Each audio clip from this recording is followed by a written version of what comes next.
ਜਗਦ ਦੁਖ ਨਿਕੰਦਨ ਅਮਰਦਾਸ ਹਿਰਦੈ ਨਿਤ ਧਿਆਵੋ ਹਿਰਦੈ ਨਿਤ ਧਿਆਵੋ ਰਾਮਦਾਸ ਗੁਰੂ ਗੁਣ ਗਾਵੋ ਗੁਰੂ ਅਰਜਨ ਬਿਗਨਨ ਕੇ ਨਾਸਕ ਬਿਗਨਨ ਕੇ ਨਾਸਕ ਹਰ ਗੋਬਿੰਦ ਸ਼ੁਭ ਸਮਤ ਪ੍ਰਕਾਸ਼ਕ ਸ਼੍ਰੀ ਹਰਿ ਰਾਏ ਨਮੋ ਕਰ ਜੋਰੀ ਨਮੋ ਕਰ ਜੋਰੀ ਸ੍ਰੀ ਹਰਿ ਕ੍ਰਿਸ਼ਨ ਮਨਾਏ ਬਹੁ ਤੇਗ ਬਹਾਦਰ ਪਰਮ ਕਿਰਪਾ ਪਰਮ ਕਿਰਪਾ ਸ਼੍ਰੀ ਗੁਰੂ ਗੋਬਿੰਦ ਸਿੰਘ ਵਿਸਾਲ ਧਰੋਂ ਧਰਾ ਪਰ ਪੁੰਨ ਪੁੰਨ ਪੁੰਨ ਪੁੰਨ ਬੰਦੋਂ ਬਾਰ ਬਾਰ ਜਗਦੀਸ਼ ਜਿਸ ਮੈਂ ਅੰਮ੍ਰਿਤ ਗਿਆਨ ਹੈ ਮਾਨਕ ਭਗਤ ਵੈਰਾਗ ਸ਼੍ਰੀ ਗੁਰੂ ਗ੍ਰੰਥ ਸਾਹਿਬ ਉਦਦ ਬੰਦੋਂ ਕਰ ਅਨੁਰਾਗ ਏਕ ਓੰਕਾਰ ਸਤਿਗੁਰੂ ਤੇ ਪ੍ਰਸਾਦ ਸੱਚ ਹੋਏ। ਵਾਹਿਗੁਰੂ ਜੀ ਕੀ ਫਤਿਹ। ਵਿਘਨ ਵਿਨਾਸ਼ਨ ਸੋਏ। ਗੁਰੂ ਨਾਨਕ ਪੁਰਸ਼ੋਤਮੰ ਪਰਵ ਪਰਾਵਰ ਨਾਥ ਜੁਗਲ ਚਰਨ ਮਮ ਬੰਦਨਾ ਧਰ ਪਰ ਧਰ ਕਰ ਮਾਥ ਜੁਗਲ ਚਰਨ ਮਮ ਬੰਦਨਾ ਧਰ ਪਰ ਧਰ ਕਰ ਮਾਥ।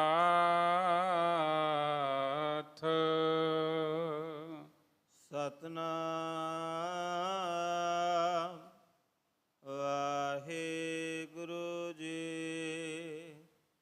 ਗਾਰੀਅਨ ਬਿਖੈ ਕੁਦਾਏ ਤੁਰੰਗਾ ਬੈਠੇ ਮੂਛ ਬਾਮ ਸਰਬੰਗਾ ਸ੍ਰੀ ਕਰਤਾਰ ਦਿਸ਼ਾ ਤੇ ਭੂਲੇ ਵਿਸ਼ੈ ਵਿਕਾਰਨ ਮਹਿ ਅਨੁਕੂਲੇ। 11 ਜਹੂਰ ਹਾਜ਼ਰਾਂ ਹਜੂਰ ਸਰਬ ਕਲਾ ਭਰਪੂਰ ਚਵਰ ਛਤਰ ਤਖਤ ਦੇ ਮਾਲਕ ਦਸਾਂ ਪਾਤਸ਼ਾਹੀਆਂ ਦੀ ਜੋਤ ਜੁਗੋ ਜੁਗ ਅਟਲ। ਧੰਨ ਧੰਨ ਸਾਹਿਬ ਸ੍ਰੀ ਗੁਰੂ ਗ੍ਰੰਥ ਸਾਹਿਬ ਜੀ ਦੀ ਪਵਿੱਤਰ ਪਾਵਨ ਹਜ਼ੂਰੀ ਅੰਦਰ ਬਿਰਾਜਮਾਨ ਪਰਮ ਸਨਮਾਨਯੋਗ ਗੁਰੂ ਪਿਆਰੀ ਗੁਰੂ ਸਵਾਰੀ ਸਾਧ ਸੰਗਤ ਜੀ, ਆਪ ਜੀ ਵਡਭਾਗੇ ਹੋ। ਗੁਰੂ ਸਾਹਿਬ ਜੀ ਦੀ ਪਾਵਨ ਹਜ਼ੂਰੀ ਅੰਦਰ ਬੈਠ ਕਰਕੇ ਗੁਰਬਾਣੀ ਦਾ ਮਨੋਹਰ ਕੀਰਤਨ ਸਰਵਣ ਕਰਦੇ ਹੋਏ ਆਪਣਾ ਜਨਮ ਸਫਲ ਬਣਾ ਰਹੇ ਹੋ। ਸਾਰੇ ਮਿਲ ਕੇ ਬੜੇ ਪਿਆਰ ਸਤਿਕਾਰ ਦੇ ਨਾਲ ਫਤਿਹ ਬੁਲਾਓ ਜੀ। ਵਾਹਿਗੁਰੂ ਜੀ ਕਾ ਖਾਲਸਾ ਵਾਹਿਗੁਰੂ ਜੀ ਕੀ ਫਤਿਹ। ਬੜੇ ਹੀ ਪਿਆਰ ਸਤਿਕਾਰ ਦੇ ਨਾਲ ਗੁਰੂ ਘਰ ਦੇ ਕੀਰਤਨੀਏ ਸਤਿਕਾਰਯੋਗ ਸਨਮਾਨਯੋਗ ਭਾਈ ਨਿਰਮਲ ਸਿੰਘ ਜੀ ਖਾਲਸਾ ਆਪ ਜੀ ਨੂੰ ਕੀਰਤਨ ਸਰਵਣ ਕਰਾ ਰਹੇ ਸਨ। ਹੁਣ ਸਮਾਂ ਹੋਇਆ ਏ ਲੜੀਵਾਰ ਗੁਰ ਇਤਿਹਾਸ ਦੀ ਪਾਵਨ ਕਥਾ ਦਾ ਹਰ ਰੋਜ਼ ਬੜੇ ਪਿਆਰ ਸਤਿਕਾਰ ਦੇ ਨਾਲ ਆਪ ਜੀ ਇਹ ਪਾਵਨ ਕਥਾ ਸਰਵਣ ਕਰਦੇ ਹੋ। ਪਿਛੇ ਪ੍ਰਸੰਗ ਦੇ ਵਿੱਚ ਆਪ ਜੀ ਨੇ ਸਰਵਣ ਕੀਤਾ ਹੈ ਕਿ ਜਿਹੜੇ ਸੰਤ ਸਨ ਉਹ ਕਹਿੰਦੇ ਵੀ ਅੱਖਾਂ ਦੇ ਵਿੱਚ ਕੌਣ ਬਹਿ ਕੇ ਵੇਖ ਰਿਹਾ ਹੈ, ਤੇ ਨਾਲ ਉਹਨਾਂ ਨੇ ਆਖਿਆ ਵੀ ਜਿਸ ਤਰ੍ਹਾਂ ਜਿਹੜਾ ਬੰਦਾ ਅੰਨਾ ਹੁੰਦਾ ਹੈ, ਜਿਹਨੂੰ ਇਹਨਾਂ ਅੱਖਾਂ ਤੋਂ ਦਿਖਦਾ ਨਹੀਂ, ਉਹਨੂੰ ਸੂਰਜ ਦੇ ਚੰਦਰਮਾ ਦਿਸਦੇ ਹੀ ਨਹੀਂ, ਉਹਦੀਆਂ ਅੱਖਾਂ ਵਿੱਚ ਕਿਹੜੀ ਜੋਤ ਹੁੰਦੀ ਹੈ। ਮੁਕਤੀ ਦੇ ਦਾਤੇ ਧੰਨ ਸ਼੍ਰੀ ਗੁਰੂ ਨਾਨਕ ਦੇਵ ਜੀ ਮਹਾਰਾਜ ਉਹਨਾਂ ਦੇ ਸਵਾਲਾਂ ਦਾ ਜਵਾਬ ਦਿੰਦੇ ਨੇ। ਕਹਿੰਦੇ ਚਾਂਦ ਤੇ ਸੂਰਜ ਜੋ ਪ੍ਰਕਾਸ਼ ਹੈ, ਜਿਸ ਦੇ ਕਾਰਨ ਜਗਤ ਨੂੰ ਰੋਸ਼ਨੀ ਮਿਲਦੀ ਹੈ, ਪ੍ਰਭੂ ਦੀ ਵੱਡੀ ਮਹਾਨਤਾ ਹੈ। ਇਹਨਾਂ ਸੂਰਜ ਤੇ ਚੰਦ ਨੂੰ ਰੋਸ਼ਨੀ ਦੇ ਕੇ ਸੰਸਾਰ ਦੇ ਵਿੱਚ ਦੀਵੇ ਰੂਪੀ ਪਰਮਾਤਮਾ ਨੇ ਬਣਾਇਆ ਹੈ। ਇਸੇ ਤਰ੍ਹਾਂ ਪ੍ਰਭੂ ਦੀ ਜੋਤ ਸਾਰਿਆਂ ਵਿੱਚ ਹੈ। ਸਭ ਮੈਂ ਜੋਤ, ਜੋਤ ਹੈ ਸੋਏ, ਤਿਸ ਦਾ ਚਾਨਣ ਸਭ ਮੈਂ ਚਾਨਣ ਹੋਏ। ਉਹਦੇ ਕਾਰਨ ਹੀ ਅੱਖਾਂ ਨੂੰ ਨਜ਼ਰ ਆਉਂਦਾ ਹੈ। ਸਾਰਿਆਂ ਵਿੱਚ ਉਸ ਪਰਮਾਤਮਾ ਦੀ ਹੀ ਜੋਤ ਜਗਦੀ ਹੈ। ਜੋ ਗੁਰਮੁਖ ਹੋਵੇਗਾ ਉਹ ਜਾਣ ਸਕਦਾ ਹੈ ਕਿ ਪ੍ਰਭੂ ਸਾਰਿਆਂ ਵਿੱਚ ਰਮਿਆ ਹੋਇਆ ਹੈ। ਜੇਕਰ ਕੋਈ ਪ੍ਰਭੂ ਦੇ ਨਾਮ ਦਾ ਸਿਮਰਨ ਨਹੀਂ ਕਰਦਾ, ਮਨ ਦੇ ਪਿੱਛੇ ਚੱਲਦਾ ਹੈ, ਤੇ ਉਹ ਕਦੇ ਵੀ ਪ੍ਰਭੂ ਦੀ ਪਛਾਣ ਨਹੀਂ ਕਰ ਸਕਦਾ। ਭਰਮ ਦੇ ਹਨੇਰੇ ਵਿੱਚ ਉਹ ਮਨੁੱਖ ਅਗਿਆਨੀ ਹਨ ਜੋ ਪ੍ਰਭੂ ਦੇ ਰਾਹ ਤੋਂ ਅਣਜਾਣ ਹਨ। ਸੰਤਾਂ ਨੇ ਜਿਹੜਾ ਦੂਜਾ ਸਵਾਲ ਕੀਤਾ ਕਿ ਜਿਨ੍ਹਾਂ ਦੇ ਨੇਤਰਾਂ ਵਿੱਚ ਜੋਤ ਨਹੀਂ ਹੈ, ਉਹਨਾਂ ਨੂੰ ਅੱਖਾਂ ਤੋਂ ਨਜ਼ਰ ਨਹੀਂ ਆਉਂਦਾ, ਸੂਰਜ ਚੰਦਰਮਾ ਉਹ ਦੇਖ ਨਹੀਂ ਸਕਦੇ, ਉਹਨਾਂ ਦੀਆਂ ਅੱਖਾਂ ਵਿੱਚ ਜੋ ਰੋਸ਼ਨੀ, ਉਹਦੇ ਬਾਰੇ ਜ਼ਿਕਰ ਕਰੋ। ਗੁਰੂ ਸਾਹਿਬ ਕਹਿਣ ਲੱਗੇ ਵੀ ਦੇਖੋ, ਜਿਹੜੇ ਸਿੱਧ ਆਦਿ ਸਾਧੂ ਸੰਤ, ਉਹਨਾਂ ਵਿੱਚ ਝਗੜਾ ਹੀ ਪਾ ਰੱਖਿਆ ਹੈ। ਵੇਖਣ ਨੂੰ ਸਾਹਮਣੇ ਅੱਖਾਂ ਵਿੱਚ ਜਲ ਹੈ, ਮਾਸ ਹੈ, ਇਹ ਗੱਲ ਛੁਪੀ ਹੋਈ ਨਹੀਂ ਹੈ। ਇਸ ਵਿੱਚ ਕਿਹੜੀ ਚੀਜ਼ ਦੇਖਦੇ, ਅੱਗੇ ਇਸ ਢੰਗ ਨਾਲ ਕੇਵਲ ਝਗੜਾ ਹੀ ਕੀਤਾ ਹੈ। ਸਿੱਧਾਂ ਤੇ ਸ਼੍ਰੇਸ਼ਟ ਸੰਤਾਂ ਨੇ, ਰਿਸ਼ੀਆਂ ਮੁਨੀਆਂ ਨੇ ਇਸ ਬਾਰੇ ਇਹ ਨਹੀਂ ਜਾਣਿਆ। ਸੱਚੇ ਗੁਰੂ ਤੋਂ ਜਾਂ ਸੱਚੇ ਗੁਰੂ ਦੀ ਕਿਰਪਾ ਤੋਂ ਬਿਨਾਂ ਕੋਈ ਸੋਝੀ ਨਹੀਂ ਆ ਸਕਦੀ। ਸੱਚੇ ਗੁਰੂ ਨੂੰ ਸੋਝੀ ਹੈ, ਉਹਦੇ ਨਾਲ ਜੁੜ ਕੇ ਸੋਝੀ ਲੈ ਸਕਦੇ ਹਾਂ।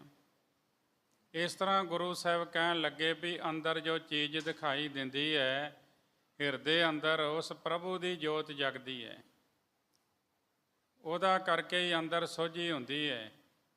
ਗੁਰੂ ਦੇ ਸ਼ਬਦ ਦਾ ਲਿਵ ਲਾ ਕੇ ਸਿਮਰਨ ਜੋ ਕਰਦੇ ਨੇ, ਉਹਨਾਂ ਨੂੰ 10ਵੇਂ ਦੁਆਰ ਦੀ ਧੁਨ ਸੁਣਾਈ ਦਿੰਦੀ ਹੈ। ਇਸ ਬਾਰੇ ਸੱਚਾ ਗੁਰੂ ਹੀ ਇੱਥੇ ਝਗੜਾ ਨਿਬੇੜਦਾ ਹੈ। ਕੋਈ ਹੋਰ ਨਹੀਂ ਜਾਣਦਾ ਤੇ ਨਾ ਦੇਖ ਹੀ ਸਕਦਾ ਹੈ। ਸਾਰੀਆਂ ਇੰਦਰੀਆਂ ਜਿਹੜੀਆਂ ਨੇ ਜੋ ਕੰਮ ਕਰਦੀਆਂ ਨੇ, ਉਹ ਪ੍ਰਭੂ ਦੇ ਹੁਕਮ ਦੇ ਮੁਤਾਬਕ ਹੀ ਹੁੰਦਾ ਹੈ। ਤੁਸੀਂ ਆਪਣੇ ਅੰਦਰ ਖੋਜ ਕਰੋ ਤੇ ਤੁਹਾਨੂੰ ਸੋਝੀ ਹੋ ਜਾਏਗੀ, ਕਿਉਂਕਿ ਜਿੰਨੇ ਪ੍ਰੇਮ ਦੇ ਨਾਲ ਖੋਜੋਗੇ ਉਨੀ ਛੇਤੀ ਸੋਝੀ ਹੋਏਗੀ। ਤੇ ਉਹਨਾਂ ਨੇ ਬੜਾ ਪ੍ਰਸੰਨ ਹੋ ਕੇ ਗੁਰੂ ਸਾਹਿਬ ਜੀ ਨੂੰ ਨਮਸਕਾਰ ਕੀਤੀ। ਫਿਰ ਬਚਨ ਕੀਤਾ ਕਿ ਪਰਮਾਤਮਾ ਕਿਸ ਢੰਗ ਨਾਲ ਮਿਲੇਗਾ, ਜਿਸ ਨਾਲ ਉਧਾਰ ਹੋਵੇ, ਕਿਹੜੇ ਯਤਨ ਕਰਕੇ ਪ੍ਰਭੂ ਦੀ ਪ੍ਰਾਪਤੀ ਹੋਵੇਗੀ। ਗੁਰੂ ਨਾਨਕ ਦੇਵ ਜੀ ਮਹਾਰਾਜ ਕਹਿਣ ਲੱਗੇ ਵੀ ਦੇਵਤਿਆਂ ਤੇ ਨਰਾਂ ਦਾ ਰਾਜਾ ਜੋ ਪਰਮਾਤਮਾ ਬੇਅੰਤ ਹੈ, ਤੇ ਬੇਅੰਤ ਹੀ ਉਹਦੇ ਮਹਿਲ ਹਨ, ਟਿਕਾਣੇ ਹਨ। ਉਹ ਸਹਿ ਸੁਭਾਅ ਹੀ ਮਿਲਦਾ ਏ, ਆਪਣੀ ਚਤੁਰਾਈ ਦੇ ਨਾਲ ਨਹੀਂ ਮਿਲਦਾ। ਇਹ ਮਨ ਚੰਚਲਾ ਚਤੁਰਾਈ ਕਿਨੇ ਨਾ ਪਾਇਆ, ਚਤਰਾਈ ਨਾ ਪਾਇਆ ਕਿਨੇ, ਤੂੰ ਸੁਨ ਮਨ ਮੇਰਿਆ। ਜੇ ਕੋਈ ਕਵੇ ਮੈਂ ਬੜਾ ਚਤਰ ਚਲਾਕ ਹਾਂ ਤੇ ਰੱਬ ਨੂੰ ਪਾ ਲਾਂਗਾ, ਨਹੀਂ ਪਾ ਸਕਦਾ। ਕੋਈ ਕਹੇ ਮੈਂ ਬਲਵਾਨ ਹਾਂ, ਤਾਕਤ ਨਾਲ ਰੱਬ ਨੂੰ ਪਕੜ ਲਾਂਗਾ, ਉਹ ਕਾਬੂ ਵਿੱਚ ਆਉਣ ਵਾਲਾ ਨਹੀਂ। ਇਸ ਤਰ੍ਹਾਂ ਇੱਕੋ ਇੱਕ ਤਰੀਕਾ ਹੈ, ਗੁਰੂ ਦੀ ਸ਼ਰਨ ਵਿੱਚ ਆ ਕੇ ਪ੍ਰੇਮ ਦੇ ਨਾਲ ਉਹਦਾ ਨਾਮ ਜਪੋ। ਸਾਚ ਕਹੋ ਸੁਨ ਲੇਹੋ ਸਭੈ, ਜਿਨ ਪ੍ਰੇਮ ਕੀਓ ਤਿਨ ਹੀ ਪ੍ਰਭ ਪਾਇਓ। ਕਹਿਣ ਲੱਗੇ ਜਿਨ੍ਹਾਂ ਨੇ ਪ੍ਰੇਮ ਦੇ ਨਾਲ ਉਹਨੂੰ ਆਰਾਧਿਆ ਉਹਨਾਂ ਨੂੰ ਪ੍ਰਾਪਤੀ ਹੁੰਦੀ ਹੈ। ਇੱਕ ਉਹ ਪ੍ਰਭੂ ਵਾਹਿਗੁਰੂ ਕਿਸ ਢੰਗ ਨਾਲ ਮਿਲੇਗਾ, ਇਹ ਸਵਾਲ ਸੀਗਾ। ਤੇ ਗੁਰੂ ਸਾਹਿਬ ਕਹਿਣ ਲੱਗੇ ਸਹਿ ਸੁਭਾਅ ਮਿਲਦਾ ਹੈ, ਉਹਦੀ ਕਿਰਪਾ ਨਾਲ ਮੁਕਤੀ ਹੁੰਦੀ ਹੈ। ਤੇ ਸੰਤਾਂ ਨੇ ਇਸ ਪ੍ਰਕਾਰ ਦੇ ਬਚਨ ਸੁਣੇ, ਭਰਮ ਦੂਰ ਹੋ ਗਿਆ, ਸ਼ਾਂਤੀ ਦਾ ਵਾਸਾ ਹੋ ਗਿਆ। ਅੰਦਰ ਹੱਥ ਜੋੜ ਕੇ ਨਮਸਕਾਰਾਂ ਕਰਨ ਲੱਗੇ, ਬੇਨਤੀਆਂ ਕਰਨ ਲੱਗੇ। ਕਹਿਣ ਲੱਗੇ ਲੋਕਾਂ ਦਾ ਉਧਾਰ ਕਰਨ ਲਈ ਤੁਸੀਂ ਮਨੁੱਖੀ ਜਾਮੇ 'ਚ ਆਏ ਹੋ, ਸਾਡੇ ਲਈ ਦੂਸਰਾ ਕੋਈ ਟਿਕਾਣਾ ਨਹੀਂ ਹੈ। ਨਾਮ ਦੀ ਦਾਤ ਬਖਸ਼ ਕੇ ਸਾਨੂੰ ਮੁਕਤੀ ਦਿਓ। ਜਗਤ ਵਿੱਚ ਅਸੀਂ ਬਹੁਤ ਦਿਨ ਭਰਮਾਂ ਵਿੱਚ ਪੈ ਕੇ ਘੁੰਮਦੇ ਰਹੇ, ਅਸੀਂ ਸ਼ਰਧਾ ਨਾਲ ਤੁਹਾਨੂੰ ਗੁਰੂ ਮੰਨ ਲਿਆ ਹੈ, ਸ਼ਰਨ ਆਇਆਂ ਦੀ ਲਾਜ ਰੱਖ ਲਓ, ਅਸੀਂ ਹਮੇਸ਼ਾ ਤੁਹਾਡੇ ਅਨੁਸਾਰੀ ਹਾਂ। ਗੁਰੂ ਨਾਨਕ ਦੇਵ ਜੀ ਕਹਿਣ ਲੱਗੇ ਦਿਨ ਰਾਤ ਸ਼ਰਧਾ ਰੱਖ ਕੇ ਵਾਹਿਗੁਰੂ ਦੇ ਨਾਮ ਦਾ ਸਿਮਰਨ ਕਰੋ, ਸੁੱਖਾਂ ਵਾਲੀ ਮੁਕਤੀ ਪ੍ਰਾਪਤ ਹੋਏਗੀ। ਇਸ ਤਰ੍ਹਾਂ ਸੰਤਾਂ ਨੂੰ ਉਪਦੇਸ਼ ਦੇ ਕੇ ਜਗਤ ਦੇ ਮਾਲਕ ਗੁਰੂ ਜੀ ਅੱਗੇ ਚੱਲ ਪਏ। ਹਿਰਦੇ ਅੰਦਰ ਕਵੀ ਸੰਤੋਖ ਸਿੰਘ ਜੀ ਲਿਖਦੇ ਨੇ, ਸ਼੍ਰੀ ਸਤਿਗੁਰ ਕੇ ਗਮਣੇ ਸੰਗਾ, ਤਿੰਨ ਸੰਤਨ ਕਰ ਹਿਰਦੇ ਅਮੰਗਾ। ਹਿਰਦੇ ਵਿੱਚ ਅਮੰਗ ਸਹਿਤ ਉਹ ਗੁਰੂ ਜੀ ਦੇ ਨਾਲ ਨਾਲ ਹੀ ਚੱਲ ਪਏ। ਰਾਹ ਵਿੱਚ ਜਾਂਦੇ ਹੋਏ ਗੁਰੂ ਨਾਨਕ ਦੇਵ ਜੀ ਮਹਾਰਾਜ ਕਹਿੰਦੇ ਵੀ ਸਾਡਾ ਬੜਾ ਪਰਮ ਮਿੱਤਰ ਹੈ, ਗੂੜਾ ਮਿੱਤਰ ਹੈ ਭਾਈ ਲਾਲੋ, ਚੱਲ ਉਸ ਨੂੰ ਜਾ ਕੇ ਮਿਲੀਏ। ਅਹਿਮਦਾਬਾਦ ਦੇ ਬਾਹਰ ਗੁਰੂ ਸਾਹਿਬ ਨੇ ਆ ਕੇ ਡੇਰਾ ਲਾਇਆ, ਜਿੱਥੇ ਗੁਰਦੁਆਰਾ ਰੋੜੀ ਸਾਹਿਬ ਹੈ, ਇਹ ਰੋੜਾਂ ਵਾਲੀ ਜ਼ਮੀਨ, ਉੱਥੇ ਆ ਕੇ ਗੁਰੂ ਸਾਹਿਬ ਜੀ ਬੈਠੇ, ਉੱਥੇ ਡੇਰਾ ਲਾਇਆ ਗੁਰੂ ਸਾਹਿਬ ਜੀ ਨੇ। ਤੇ ਉਸ ਥਾਂ 'ਤੇ ਜਦੋਂ ਬੈਠ ਗਏ ਅਹਿਮਦਾਬਾਦ ਨਗਰ ਪਹੁੰਚ ਕੇ, ਤੇ ਕਹਿੰਦੇ ਚਾਰੇ ਪਾਸੇ ਸੰਤ ਸੁਭਾਏਮਾਨ ਹੋ ਗਏ ਤੇ ਵਿੱਚ ਗੁਰੂ ਸਾਹਿਬ ਜੀ ਬੈਠੇ ਹੋਏ ਸ਼ੋਭਾ ਪਾ ਰਹੇ ਸਨ। ਤੇ ਉਸ ਵੇਲੇ ਕਹਿੰਦੇ ਜਿੱਥੇ ਗੁਰੂ ਸਾਹਿਬ ਜੀ ਬੈਠੇ ਸਨ ਉੱਥੇ ਗੁਰਦੁਆਰਾ ਰੋੜੀ ਸਾਹਿਬ ਨਾਮ ਦੇ ਨਾਲ ਪ੍ਰਸਿੱਧ ਹੈ। ਗੁਰੂ ਸਾਹਿਬ ਨੇ ਜਿੱਥੇ ਜਿੱਥੇ ਚਰਨ ਪਾਏ ਉੱਥੇ ਉੱਥੇ ਬਾਅਦ ਵਿੱਚ ਫਿਰ ਇਹ ਗੁਰੂ ਘਰ ਬਣੇ ਤੇ ਕਈ ਜਿਹੜੀਆਂ ਧਰਮਸ਼ਾਲਾ ਬਣਵਾਈਆਂ ਸਨ ਉਹ ਵੀ ਗੁਰਦੁਆਰਿਆਂ ਦਾ ਰੂਪ ਧਾਰਨ ਕਰ ਗਈਆਂ। ਅਜੇ ਵੀ ਕਈ ਥਾਵਾਂ ਦੇ ਉੱਤੇ ਧਰਮਸ਼ਾਲਾ ਹੀ ਵੱਜਦੀ ਹੈ, ਉਸ ਨਾਮ ਦੇ ਨਾਲ ਹੀ ਸਥਾਨ ਮਸ਼ਹੂਰ ਹੈ। ਗੁਰੂ ਅੰਗਦ ਦੇਵ ਜੀ ਮਹਾਰਾਜ ਇਤਿਹਾਸ ਸੁਣ ਰਹੇ ਨੇ ਤੇ ਗੁਰੂ ਸਾਹਿਬ ਜੀ ਨੂੰ ਸੁਣਾਇਆ ਜਾ ਰਿਹਾ ਹੈ। ਭਾਈ ਬਾਲਾ ਜੀ ਕਹਿੰਦੇ ਜਿਸ ਦਿਨ ਗੁਰੂ ਸਾਹਿਬ ਜੀ ਅਹਿਮਦਾਬਾਦ ਪਹੁੰਚੇ ਉਸ ਦਿਨ ਨਗਰ ਦੇ ਵਿੱਚ ਬਹੁਤ ਵਿਆਹ ਆਨੰਦ ਕਾਰਜ ਸਨ, ਲੋਕ ਖੁਸ਼ੀਆਂ ਮਾਣਦੇ ਹੋਏ ਆਨੰਦਿਤ ਹੋ ਰਹੇ ਸਨ, ਮੌਜ ਮਸਤੀ ਵਿੱਚ ਨੱਚ ਰਹੇ ਸਨ, ਗਾ ਰਹੇ ਸਨ। ਨਵੇਂ ਕੱਪੜੇ ਨਵੇਂ ਗਹਿਣੇ ਪਾ ਕੇ ਬੜੇ ਅਹੰਕਾਰ ਵਿੱਚ ਉਹ ਸ਼ੈਲ ਛਬੀਲੇ ਬਣੇ ਫਿਰਦੇ ਸਨ, ਰੰਗ ਤਮਾਸ਼ੇ ਦੇਖਦੇ ਸਨ, ਲੋਕਾਂ ਨੂੰ ਇੱਕ ਦੂਜੇ ਨੂੰ ਮਖੌਲ ਵੀ ਕਰਦੇ ਸਨ, ਗਲੀਆਂ ਵਿੱਚ ਘੋੜਿਆਂ ਨੂੰ ਕਤਾਉਂਦੇ, ਆਪਣੇ ਆਪ ਨੂੰ ਸਾਰੇ ਗੁਣਾਂ ਵਿੱਚ ਪੂਰਨ ਸਮਝਦੇ ਹੋਏ ਮੁੱਛਾਂ ਨੂੰ ਵੱਟ ਚੜ੍ਹਾ ਕੇ ਮੁੱਛਾਂ ਕੁੰਡੀਆਂ ਕਰਕੇ ਅਹੰਕਾਰ ਕਰਕੇ ਬੈਠੇ ਸਨ। ਪ੍ਰਭੂ ਵੱਲ ਜਿਹੜਾ ਧਿਆਨ ਹੈ ਉਹਨਾਂ ਦਾ ਬਿਲਕੁਲ ਨਹੀਂ ਸੀ। ਪਰਮਾਤਮਾ ਨੂੰ ਉਹਨਾਂ ਨੇ ਭੁਲਾਇਆ ਹੋਇਆ ਹੈ ਤੇ ਵਿਸ਼ੇ ਵਿਕਾਰਾਂ ਦੇ ਅਨੁਸਾਰੀ ਸਨ। ਇੱਥੋਂ ਅੱਗੇ ਕਵੀ ਸੰਤੋਖ ਸਿੰਘ ਜੀ ਪ੍ਰਸੰਗ ਬਿਆਨ ਕਰਦੇ ਨੇ, ਬੜੇ ਪਿਆਰ ਸਤਿਕਾਰ ਦੇ ਨਾਲ ਸਰਵਣ ਕਰੋ। ਇੱਕ ਵਾਰ ਉਚਾਰਨ ਕਰੋ ਜੀ, ਸਤਨਾਮ ਵਾਹਿਗੁਰੂ ਜੀ। ਸੰਤ ਅਤਿਥੀ ਕੀ ਸੇਵਨਾ ਜਨ ਹੈ, ਦੇਖ ਫਕੀਰਨ ਹਾਸੀ ਠਨ ਹੈ। ਸੰਤਾਂ ਦੀ ਤੇ ਅਤਿਥੀਆਂ ਦੀ ਸੇਵਾ ਕਰਨੀ ਨਹੀਂ ਸਨ ਜਾਣਦੇ। ਉਹ ਫਕੀਰਾਂ ਨੂੰ ਵੇਖ ਕੇ ਹਾਸਾ ਮਖੌਲ ਉਡਾਉਂਦੇ ਸਨ ਜੀ। ਪ੍ਰਭਤਾ ਮਦ ਤੇ ਭਏ ਸੇ ਅੰਧੇ, ਪਰੇ ਗਰਤ ਜਗ ਬੰਧਨ ਬੰਧੇ। ਹਕੂਮਤ ਦੇ ਨਸ਼ੇ ਵਿੱਚ ਉਹ ਅੰਨੇ ਹੋਏ ਪਏ ਸਨ।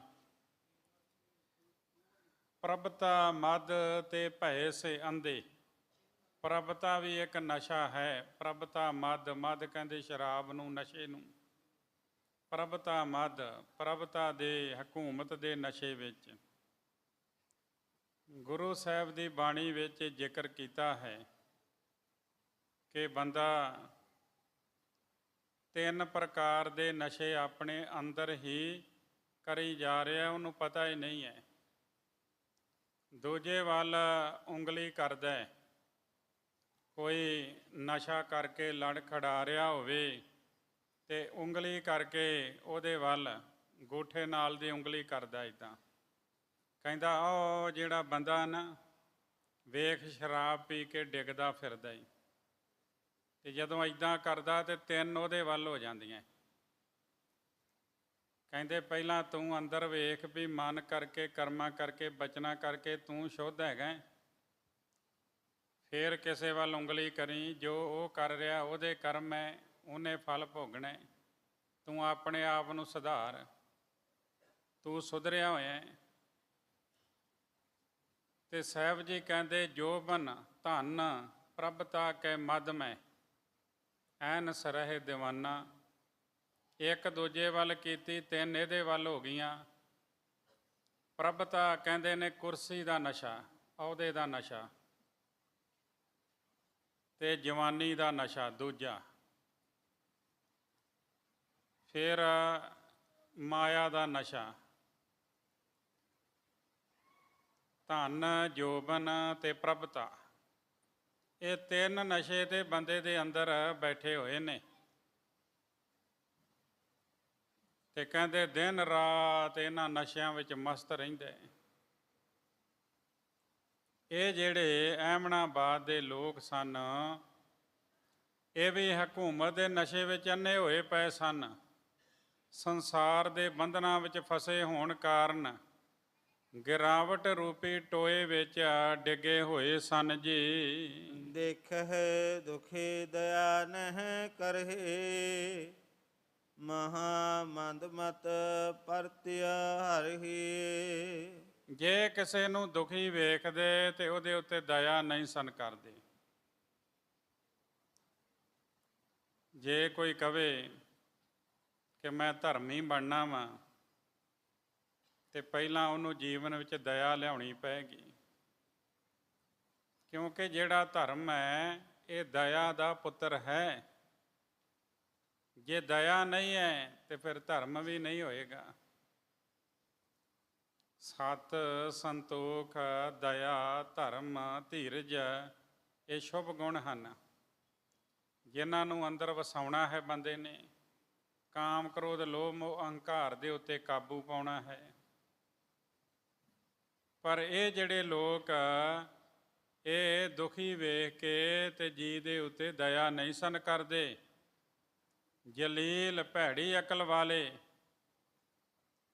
ਪਰਾਈ ਇਸਤਰੀ ਨੂੰ ਚੁਰਾ ਕੇ ਲੈ ਜਾਂਦੇ ਸਨ।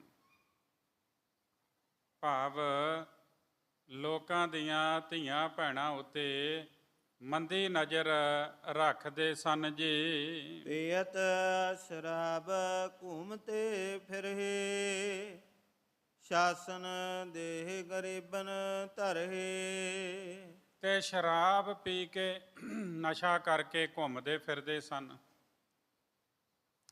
ਤੇ ਜਿਹੜੇ ਗਰੀਬ ਹੁੰਦੇ ਸਨ ਉਹਨਾਂ ਨੂੰ ਬਿਨਾਂ ਗਲਤੀ ਤੋਂ ਹੀ ਦੰਡ ਦਿੰਦੇ ਸਨ ਜੀ। ਜਹਾਂ ਅੰਗਨਾ ਸੁੰਦਰ ਹੀ ਰਹੇ, ਬਾਰ ਬਾਰ ਬਾਜੀ ਬਰ ਫੇਰਹਿ। ਜਿੱਥੇ ਕਿਤੇ ਕਿਸੇ ਦੀ ਸੋਹਣੀ ਧੀ ਭੈਣ ਵੇਖਦੇ, ਬਾਰ-ਬਾਰ ਉੱਥੇ ਘੋੜਿਆਂ ਨੂੰ ਘੁਮਾਉਂਦੇ ਰਹਿੰਦੇ, ਉੱਥੇ ਚੱਕਰ ਲਾਉਂਦੇ ਰਹਿੰਦੇ। ਇਹ ਅਹਿਮਣਾਬਾਦ ਦਾ ਉਸ ਵੇਲੇ ਹਾਲ ਸੀ ਜੀ। ਬੈਠੇ ਰਹੇ ਵਹਿਰ ਜਗ ਸਾਈ, ਸੇਵਾ ਕਰੀ ਨਾ ਕਿਨਹੋ ਆਏ। ਨਗਰ ਦੇ ਬਾਹਰ ਗੁਰੂ ਨਾਨਕ ਦੇਵ ਜੀ ਮਹਾਰਾਜ ਬੈਠੇ ਹੋਏ ਨੇ, ਤੇ ਉਹਨਾਂ ਵਿੱਚੋਂ ਕਿਸੇ ਨੇ ਵੀ ਆ ਕੇ ਗੁਰੂ ਜੀ ਦੀ ਸੇਵਾ ਨਹੀਂ ਕੀਤੀ, ਪੁੱਛਿਆ ਨਹੀਂ। ਵੀ ਕੋਈ ਜਲ ਹੀ ਲੈ ਕੇ ਆਇਆ ਹੋਵੇ ਵੀ ਸੰਤ ਜੀ ਜਲ ਛਕ ਲਓ, ਨਾ। ਕੁਝ ਨਸ਼ਿਆਂ 'ਚ ਮਸਤ ਨੇ, ਕੁਝ ਮੈਲੀ ਨਿਗਾਹ ਰੱਖ ਕੇ ਘੋੜੇ ਕੁਦਾ ਰਹੇ ਹਨ, ਕੋਈ ਗਰੀਬਾਂ 'ਤੇ ਜ਼ੁਲਮ ਕਰ ਰਹੇ ਹੈ, ਕੋਈ ਵਿਆਹ ਆਨੰਦ ਕਾਰਜ ਮਸਤ ਹੈ। ਇਸ ਤਰ੍ਹਾਂ ਦੇ ਲੋਕ ਕਿੱਥੇ ਸੇਵਾ ਕਰਦੇ ਨੇ? ਜਿਨ੍ਹਾਂ ਨੂੰ ਰੱਬ ਹੀ ਭੁੱਲਿਆ ਹੋਵੇ, ਉਹਨਾਂ ਨੂੰ ਸੇਵਾ ਕਿੱਥੇ ਯਾਦ ਹੋਏਗੀ? ਕਹਿੰਦੇ ਕਿਸੇ ਨੇ ਆ ਕੇ ਸੇਵਾ ਨਹੀਂ ਕੀਤੀ ਜੀ। ਹੋਤੇ ਫਕੀਰ ਸੰਗ ਤੇ ਥਾਏ, ਭਏ ਸੁਧਾਤੁਰ ਮੁਖ ਕੁਮਲਾਏ। ਗੁਰੂ ਜੀ ਦੇ ਨਾਲ ਕੁਝ ਸਾਧੂ ਸੰਤ ਫਕੀਰ ਵੀ ਸਨ। ਹੁਣ ਜਦੋਂ ਬੈਠਿਆਂ ਨੂੰ ਬੜੀ ਦੇਰ ਹੋ ਗਈ ਹੈ, ਉਹ ਜਿਹੜੇ ਸਾਧੂ ਸਨ, ਉਹ ਜਿਹੜੇ ਫਕੀਰ ਸਨ, ਉਹਨਾਂ ਨੂੰ ਭੁੱਖ ਲੱਗ ਗਈ। ਭੁੱਖੇ ਹੋਣ ਕਰਕੇ ਉਹਨਾਂ ਦੇ ਚਿਹਰੇ ਕੁਮਲਾ ਗਏ ਜੀ। ਸਗਰੋ ਦਿਵਸ ਬੀਤਤਾ ਜਬ ਹੈ, ਭਏ ਨਿਸਾ ਬੋਲੇ ਪ੍ਰਭ ਤਬ ਹੈ। ਸਾਰਾ ਦਿਨ ਬੀਤ ਗਿਆ ਤੇ ਜਦੋਂ ਰਾਤ ਹੋ ਗਈ ਨਾ, ਤੇ ਗੁਰੂ ਨਾਨਕ ਦੇਵ ਜੀ ਮਹਾਰਾਜ ਕਹਿਣ ਲੱਗੇ ਹਨ ਜੀ। ਏ ਸੰਤ ਹੋ ਦਵੈ ਉਠ ਕਰ ਜਾਵੋ, ਪੁਰ ਤੇ ਜਾਚ ਅਸਨ ਕੋ ਖਾਵੋ। ਆਖਿਆ, ਹੈ ਸੰਤੋ, ਦੋ ਸੰਤ ਉੱਠ ਕੇ ਜਾਓ ਤੇ ਨਗਰ ਵਿੱਚੋਂ ਜਾ ਕੇ ਭੋਜਨ ਮੰਗ ਕੇ ਛਕ ਲਵੋ ਜੀ। ਜੇ ਬੈਠਿਓ ਦਿਵੈ ਕੋ ਨਾਹੀ, ਘਰ ਮਹਿ ਜਾਏ ਜਾਚ ਕਿਨ ਖਾਹੇ। ਸਤਿਗੁਰੂ ਕਹਿਣ ਲੱਗੇ ਵੀ ਜਾਓ ਮੰਗ ਕੇ ਭੋਜਨ ਖਾ ਲਓ, ਕਿ ਜੇਕਰ ਬੈਠਿਆਂ ਨੂੰ ਕੋਈ ਨਹੀਂ ਦਿੰਦਾ ਤੇ ਕਿਸੇ ਦੇ ਘਰ ਜਾ ਕੇ ਮੰਗ ਕਰਕੇ ਭੋਜਨ ਛਕ ਆਵੋ ਜੀ। ਮਰਦਾਨੇ ਤੂੰ ਜਾਹੇ ਸੰਗਾਰੇ, ਆਵਤ ਲਾਲੋ ਲਿਹੋ ਹਕਾਰੇ। ਗੁਰੂ ਸਾਹਿਬ ਕਹਿਣ ਲੱਗੇ, ਭਾਈ ਮਰਦਾਨੇ, ਵੀ ਤੂੰ ਵੀ ਇਹਨਾਂ ਦੇ ਨਾਲ ਚਲੇ ਜਾ, ਤੇ ਜਦੋਂ ਵਾਪਸ ਆਓਗੇ ਤੇ ਨਾਲ ਭਾਈ ਲਾਲੋ ਨੂੰ ਲੈ ਕੇ ਆਣਾ ਜੀ। ਸ੍ਰੀ ਗੁਰ ਕੇ ਸੁਨ ਕੈ ਅਸ ਆਇਸ, ਮਰਦਾਨਾ ਦਵੈ ਸੰਤ ਸਿਧਾਇਸ। ਜਦੋਂ ਗੁਰੂ ਸਾਹਿਬ ਜੀ ਨੇ ਆਗਿਆ ਕੀਤੀ, ਭਾਈ ਮਰਦਾਨਾ ਜੀ ਨੇ ਸੁਣੀ, ਤੇ ਗੁਰੂ ਜੀ ਦੀ ਆਗਿਆ ਪਾ ਕੇ ਭਾਈ ਮਰਦਾਨਾ ਦੋ ਸਾਧੂਆਂ ਨੂੰ ਨਾਲ ਲੈ ਕੇ ਚਲਾ ਗਿਆ ਜੀ। ਜਹਾਂ ਪਠਾਨ ਮਹਾਨ ਨਿਕੇਤਾ, ਗਏ ਤਹਾਂ ਅਨ ਲੈਨੇ ਹਿਤਾ। ਜਿੱਥੇ ਪਠਾਣਾਂ ਦੇ ਮਹਾਨ ਘਰ ਸਨ, ਵੱਡੇ ਵੱਡੇ, ਉਥੇ ਭੋਜਨ ਲੈਣ ਲਈ ਚਲੇ ਗਏ ਹਨ ਜੀ। ਜਾਚਨ ਕਰੈ ਜਾਏ ਜਿਸ ਪਾਹੇ, ਸੁਨੈ ਬਹਰ ਉਤਰ ਦੇ ਨਾਹੀ। ਕਹਿੰਦੇ ਜਦੋਂ ਚਲੇ ਗਏ ਉਹਨਾਂ ਪਠਾਣਾਂ ਦੇ ਘਰਾਂ ਦੇ ਅੱਗੇ, ਜਿਸ ਪਾਸ ਜਾ ਕੇ ਵੀ ਭੋਜਨ ਦੀ ਮੰਗ ਕਰਦੇ ਕਿ ਸਾਨੂੰ ਭੋਜਨ ਚਾਹੀਦਾ ਹੈ, ਸੁਣ ਕੇ ਉਹਨਾਂ ਨੂੰ ਕੋਈ ਜਵਾਬ ਨਾ ਦਿੰਦਾ ਜੀ। ਮਦ ਪਾਣੀ ਬੋਲੇ ਦੁਰਬੈਨਾ, ਜਾਚਤ ਫਿਰੇ ਤਹਾਂ ਬਹੁ ਐਨਾ। ਮਦ ਪਾਨੀ ਭਾਵ ਜਿਨ੍ਹਾਂ ਨੇ ਮਦ ਨੂੰ ਪਾਨ ਕੀਤਾ ਹੈ। ਮਦ ਕਹਿੰਦੇ ਸ਼ਰਾਬ, ਪਾਨ ਕਰਨਾ ਭਾਵ ਪੀਣਾ। ਮਦ ਪਾਨੀ ਸ਼ਰਾਬ ਪੀਣ ਵਾਲੇ, ਜਿਹੜੇ ਉਹਨਾਂ ਨੂੰ ਕਵਾਂਗੇ ਸ਼ਰਾਬੀ। ਜਿਹੜੇ ਸ਼ਰਾਬੀ ਹੋਏ ਸਨ, ਸ਼ਰਾਬ ਪੀ ਕੇ ਨਸ਼ਾ ਕਰਕੇ, ਉਹ ਕੌੜੇ ਸ਼ਬਦ ਬੋਲਦੇ ਅੱਗੋਂ, ਉਹ ਉਥੇ ਬਹੁਤ ਘਰਾਂ ਵਿੱਚ ਮੰਗਦੇ ਰਹੇ ਜੀ। ਪ੍ਰਵਿਸ਼ ਇਕ ਨਿਕੇਤ ਕੇ ਮਾਹੀ, ਜਾਚਿਓ ਅਨ ਜਾਏ ਤੇ ਪਾਹੇ। ਇੱਕ ਘਰ ਦੇ ਵਿੱਚ ਭਾਈ ਮਰਦਾਨਾ ਤੇ ਸਾਧੂ ਦਾਖਲ ਹੋਏ ਹਨ। ਉਹਨਾਂ ਕੋਲੋਂ ਜਾ ਕੇ ਭੋਜਨ ਦੀ ਮੰਗ ਕੀਤੀ ਹੈ ਜੀ। ਦਇਓ ਨ ਕਛ ਨਹਿ ਬੁਲਹਿ ਬਾਣੀ, ਤੇ ਛਿਨ ਆਵਾ ਇਕ ਮਦ ਪਾਣੀ। ਉਹ ਘਰ ਵਾਲਿਆਂ ਨੇ ਨਾ ਕੁਝ ਖਾਣ ਨੂੰ ਦਿੱਤਾ ਤੇ ਨਾ ਕੁਝ ਅੱਗੋਂ ਬਚਨ ਹੀ ਬੋਲਿਆ ਹੈ। ਨਾ ਕੋਈ ਬਚਨ ਸਾਂਝਾ ਕੀਤਾ ਤੇ ਨਾ ਕੁਝ ਖਾਣ ਨੂੰ ਦਿੱਤਾ। ਉਸੇ ਖਿਨ ਇੱਕ ਸ਼ਰਾਬੀ ਬੰਦਾ ਜਿਹਨੇ ਬਹੁਤ ਨਸ਼ਾ ਕੀਤਾ ਹੋਇਆ ਸੀ, ਉਹ ਨਿਕਲ ਕੇ ਆਇਆ ਹੈ ਜੀ। ਮਰਦਾਨੇ ਕੋ ਦੀਨ ਤਕੀਲਾ, ਬਹੁ ਬਲ ਸੋ ਧਰਨੀ ਪੁਰ ਮੇਲਾ। ਉਹਨੇ ਆ ਕੇ ਭਾਈ ਮਰਦਾਨਾ ਜੀ ਨੂੰ ਧੱਕਾ ਮਾਰਿਆ ਹੈ, ਤੇ ਜਦੋਂ ਜ਼ੋਰ ਦੀ ਧੱਕਾ ਮਾਰਿਆ ਤੇ ਭਾਈ ਮਰਦਾਨਾ ਜੀ ਜ਼ੋਰ ਨਾਲ ਧਰਤੀ ਤੇ ਗਿਰ ਗਏ ਹਨ ਜੀ। ਚੋਟ ਲਗੇ ਪਾਈ ਤਨ ਪੀਰਾ, ਪੁਰ ਤਜ ਚਲੇ ਤੁਰਤ ਪ੍ਰਭ ਤੀਰਾ। ਭਾਈ ਮਰਦਾਨਾ ਜੀ ਦੇ ਸੱਟ ਲੱਗੀ ਹੈ, ਚੋਟ ਲੱਗੀ ਹੈ, ਬੜੀ ਪੀੜ ਹੋਈ, ਦਰਦ ਹੋਈ ਭਾਈ ਮਰਦਾਨਾ ਜੀ ਨੂੰ, ਤੇ ਨਗਰ ਛੱਡ ਕੇ ਤੁਰੰਤ ਗੁਰੂ ਜੀ ਵੱਲ ਚੱਲ ਪਏ ਜੀ। ਲਾਲੋ ਕੋ ਬੁਲਾਏ ਨਿਜ ਸਾਥਾ, ਆਏ ਜਹ ਬੈਠੇ ਜਗ ਨਾਥਾ। ਤੇ ਨਾਲ ਭਾਈ ਲਾਲੋ ਨੂੰ ਵੀ ਬੁਲਾ ਕੇ ਲੈ ਆਂਦਾ। ਜਦੋਂ ਗੁਰੂ ਕੋਲ ਵਾਪਸ ਆਏ, ਜਿੱਥੇ ਜਗਤ ਦੇ ਮਾਲਕ ਗੁਰੂ ਜੀ ਬੈਠੇ ਸਨ, ਉਥੇ ਪਹੁੰਚ ਗਏ ਹਨ ਜੀ। ਪੁਰ ਜੇ ਦਾਨੇ ਕਛੁਕ ਤਿਆਰੇ, ਲੈ ਸੋ ਲਾਲੋ ਧਰੇ ਅਗਾਰੇ। ਤੇ ਜਦੋਂ ਭਾਈ ਲਾਲੋ ਘਰੋਂ ਚੱਲਣ ਲੱਗਾ ਨਾ, ਤੇ ਉਹਨੇ ਜਲਦੀ ਜਲਦੀ ਥੋੜੇ ਜਿਹੇ ਦਾਣੇ ਹੀ ਭੁੰਨ ਲਏ। ਉਹਨੇ ਭੁੱਜੇ ਹੋਏ ਦਾਣੇ ਜਿਹੜੇ ਉਹ ਆਪਣੇ ਨਾਲ ਲੈਣੇ ਕੀਤੇ ਹਨ, ਭਾਵ ਤਿਆਰ ਕਰ ਲਏ। ਉਹ ਦਾਣੇ ਲੈ ਕੇ ਆਇਆ ਤੇ ਗੁਰੂ ਜੀ ਦੇ ਅੱਗੇ ਰੱਖੇ ਹਨ ਜੀ। ਪਾਇਨ ਪਾਸੁ ਪਾਇਨ ਕਰਕੇ, ਕਹਿਓ ਜੋਰ ਕਰ ਸਿਰ ਧਰ ਧਰ ਕੇ। ਉਹ ਭੁੱਜੇ ਹੋਏ ਦਾਣੇ ਗੁਰੂ ਜੀ ਦੇ ਅੱਗੇ ਰੱਖੇ ਤੇ ਹੱਥ ਜੋੜ ਕੇ ਸਿਰ ਧਰਤੀ ਤੇ ਰੱਖ ਕੇ ਭਾਈ ਲਾਲੋ ਨੇ ਬੇਨਤੀ ਕੀਤੀ ਹੈ ਜੀ। ਕਹਿਨ ਲਗਾ ਬੀਤਿਓ ਚਿਰ ਕਾਲਾ, ਰਾਵਰ ਦਰਸ਼ਨ ਦੀਨ ਦਇਆਲਾ। ਭਾਈ ਲਾਲੋ ਕਹਿਣ ਲੱਗਾ ਸਤਿਗੁਰੂ ਗੁਰੂ ਨਾਨਕ ਦੇਵ ਜੀ ਮਹਾਰਾਜ ਨੂੰ ਕਿ ਦੀਨਾਂ ਉੱਪਰ ਦਇਆ ਕਰਨ ਵਾਲੇ ਗੁਰੂ ਜੀ, ਆਪ ਜੀ ਦੇ ਦਰਸ਼ਨ ਕੀਤਿਆਂ ਨੂੰ ਬਹੁਤ ਸਮਾਂ ਹੋਇਆ ਸੀ ਜੀ। ਕੁਸ਼ਲ ਪ੍ਰਸ਼ਨ ਕਰਕੇ ਸੰਗ ਤਾਹੇ, ਬੈਠਾਰਿਓ ਪ੍ਰਭ ਆਪਨ ਪਾਹੇ। ਭਾਈ ਲਾਲੋ ਤੋਂ ਸੁਖ ਸਾਂਦ ਪੁੱਛ ਕੇ ਗੁਰੂ ਨਾਨਕ ਦੇਵ ਜੀ ਮਹਾਰਾਜ ਨੇ ਭਾਈ ਲਾਲੋ ਨੂੰ ਆਪਣੇ ਕੋਲ ਬਿਠਾ ਲਿਆ ਜੀ। ਬਾਹਰੋ ਦੋ ਸੰਤ ਸੋ ਪੁੱਛੇ, ਕਿਸ ਬਿਧ ਹਟ ਆਏ ਤੁਮ ਛੂਛੇ। ਫਿਰ ਉਹ ਸੰਤ ਜਿਹੜੇ ਭਾਈ ਮਰਦਾਨੇ ਨਾਲ ਨਗਰ ਵਿੱਚ ਗਏ ਸਨ, ਉਹਨਾਂ ਨੂੰ ਸਤਿਗੁਰੂ ਜੀ ਨੇ ਪੁੱਛਿਆ ਹੈ, ਤੁਸੀਂ ਕਿਸ ਤਰ੍ਹਾਂ ਖਾਲੀ ਹੀ ਪਰਤ ਆਏ ਹੋ ਜੀ। ਸੁਨਤ ਫਕੀਰਨ ਸਰਬ ਬਤਾਏ, ਮਰਦਾਨੇ ਕੀ ਚੋਟ ਦਿਖਾਏ। ਤੇ ਸੰਤਾਂ ਨੇ ਸੁਣ ਕੇ ਸਾਰਾ ਹਾਲ ਸੁਣਾ ਦਿੱਤਾ।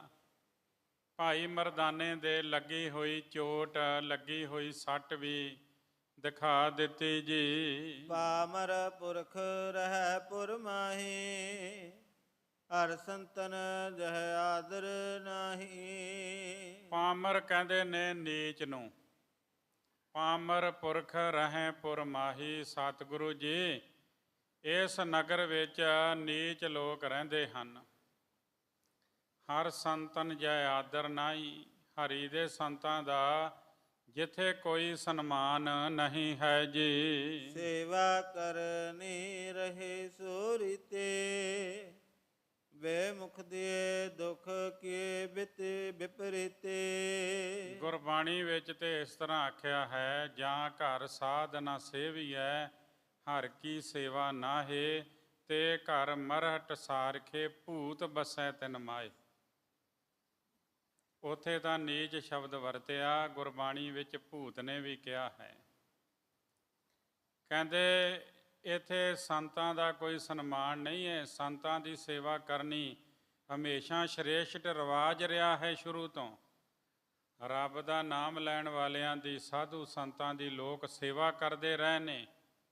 ਇਹਨਾਂ ਮਨਮੁੱਖਾਂ ਨੇ ਦੁੱਖ ਪਹੁੰਚਾ ਕੇ ਉਲਟੀ ਗੱਲ ਕੀਤੀ ਹੈ ਜੀ। ਸੁਨਤ ਅਵਗਿਆ ਸੰਤਨ ਕੇਰੇ, ਰਸ ਉਪਜੇ ਮਨ ਮਾਹੇ ਕਨੇਰੇ। ਗੁਰੂ ਜੀ ਨੂੰ ਜਦੋਂ ਪਤਾ ਲੱਗਾ ਵੀ ਸਾਧੂਆਂ ਦਾ ਅਪਮਾਨ ਕੀਤਾ ਹੈ, ਮਰਦਾਨੇ ਦੇ ਚੋਟ ਲੱਗ ਗਈ ਹੈ, ਤੇ ਗੁਰੂ ਸਾਹਿਬ ਜੀ ਨੂੰ ਗੁੱਸਾ ਵੀ ਆਇਆ ਹੈ ਵੀ ਭਲਿਓ ਪ੍ਰਸ਼ਾਦਾ ਨਹੀਂ ਛਕਾਉਣਾ ਨਾ ਛਕਾਓ, ਪਰ ਧੱਕੇ ਤੇ ਨਾ ਮਾਰੋ। ਹੁਣ ਜਿਹੜਾ ਧੱਕਾ ਮਾਰਨ ਵਾਲਾ ਸੀ ਉਹ ਵੀ ਨਸ਼ੇ ਦੇ ਵਿੱਚ ਸੀਗਾ, ਉਹਦਾ ਆਪਣਾ ਹੈਂਡਲ ਨਸ਼ੇ ਦੇ ਹੱਥ ਸੀਗਾ, ਉਹ ਆਪ ਡੱਗ ਮਗਾ ਰਿਹਾ ਸੀ। ਪੂਰਾ ਦਿਮਾਗ ਉਹਦਾ ਵੀ ਕੰਮ ਨਹੀਂ ਸੀ ਕਰ ਰਿਹਾ। ਐਸਾ ਵੀ ਨਹੀਂ ਹੁੰਦਾ ਕਿ ਪੂਰੀ ਸੁੱਧ ਨਹੀਂ ਹੁੰਦੀ ਨਸ਼ਾ ਕਰਨ ਵਾਲੇ ਨੂੰ, ਹੁੰਦੀ ਹੈ, ਪਰ ਕੁਝ ਨਸ਼ੇ ਦਾ ਪ੍ਰਭਾਵ ਹੁੰਦਾ ਹੈ ਦਿਮਾਗ ਦੇ ਉੱਤੇ। ਗੁਰੂ ਸਾਹਿਬ ਜੀ ਕਹਿਣ ਲੱਗੇ ਵੀ ਬੜੀ ਮਾੜੀ ਗੱਲ ਕੀਤੀ ਹੈ। ਭਾਈ ਲਾਲੋ ਸਾਹਮਣੇ ਬੈਠਾ ਹੋਇਆ ਹੈ, ਉਸ ਨੂੰ ਗੁਰੂ ਸਾਹਿਬ ਜੀ ਨੇ ਇੱਕ ਸ਼ਬਦ ਰਾਹੀਂ ਸੰਬੋਧਨ ਕੀਤਾ ਹੈ। ਕਹਿੰਦੇ ਇਹ ਨਗਰ ਦੇ ਲੋਕ ਜਿਹੜੇ ਨਾ, ਇਹਨਾਂ 'ਤੇ ਕਸ਼ਟ ਆਉਣਗੇ।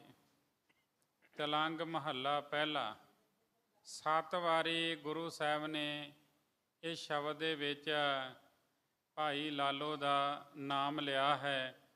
ਆਪਾਂ ਪਹਿਲਾਂ ਸ਼ਬਦ ਸਰਵਣ ਕਰੀਏ, ਫਿਰ ਜੋ ਕਵੀ ਜੀ ਨੇ ਅਰਥ ਕੀਤੇ ਹਨ ਆਪਣੀ ਲਿਖਤ ਵਿੱਚ, ਫਿਰ ਉਹ ਸਾਂਝੇ ਕਰਾਂਗੇ। ਤਿਲੰਗ ਮਹੱਲਾ ਪਹਿਲਾ। ਜੈਸੀ ਮੈਂ ਆਵੈ ਖਸਮ ਕੀ ਬਾਣੀ, ਤੈਸੜਾ ਕਰੇ ਗਿਆਨ ਵੇ ਲਾਲੋ। ਪਾਪ ਕੇ ਜੰਝ ਲੈ ਕਾਬਲ ਹੋ ਧਾਇਆ, ਜੋਰੇ ਮੰਗੈ ਦਾਨ ਵੇ ਲਾਲੋ। ਸਰਮ ਧਰਮ ਦੁਇ ਛਪ ਖਲੋਏ, ਕੋੜ ਫਿਰੈ ਪ੍ਰਧਾਨ ਵੇ ਲਾਲੋ। ਕਾਜਿਆ ਬਾਮਣਾ ਕੀ ਗਲ ਥਕੇ, ਅਗਧ ਪੜੈ ਸੈਤਾਨ ਵੇ ਲਾਲੋ। ਮੁਸਲਮਾਨੀਆਂ ਪੜਹਿ ਕਤਿਬਾ, ਕਸ਼ਟ ਮਹਿ ਕਰਹਿ ਖੁਦਾਏ ਵੇ ਲਾਲੋ। ਜਾਤ ਸਨਾਤੀ ਹੋਰ ਹਿਦਵਾਣੀਆਂ, ਇਹ ਭੀ ਲਿਖੈ ਲਾਏ ਵੇ ਲਾਲੋ। ਖੂਨ ਕੇ ਸੋਹਲੇ ਗਾਵਿਐ ਨਾਨਕ, ਰਤ ਕਾ ਕੁੰਗੂ ਪਾਏ ਵੇ ਲਾਲੋ। ਕਵੀ ਸੰਤੋਖ ਸਿੰਘ ਜੀ ਕਹਿੰਦੇ ਕਿ ਮੈਂ ਇਸ ਸ਼ਬਦ ਦੇ ਅਰਥ ਕਰਕੇ ਦੱਸਦਾ ਹਾਂ। ਸਰੋਤਾ ਜਨੋ ਕੰਨ ਲਾ ਕੇ ਆਪ ਜੀ ਸੁਣੋ।